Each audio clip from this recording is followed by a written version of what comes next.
Il problema è la tutela ambientale. Abbiamo un sito contaminato che continuerà a contaminare la nostra falda ed inquinare la nostra acqua, non soltanto per questi anni, ma per i prossimi 100-200 anni.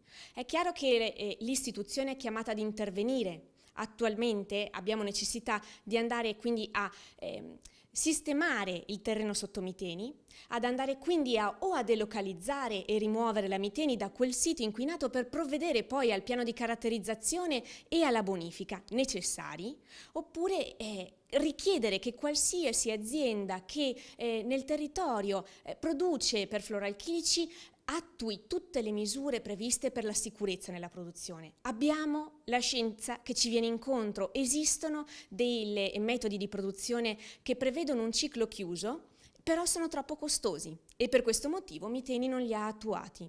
Questo è gravissimo perché anzitutto le nostre aziende devono ritornare a tenere da conto, a curare il nostro ambiente, perché non possono utilizzare la nostra acqua e compromettere la nostra acqua interrompendo quello che è il ciclo fondamentale per cui l'acqua serve ad abbeverare noi e i nostri animali e soltanto dopo per l'industria.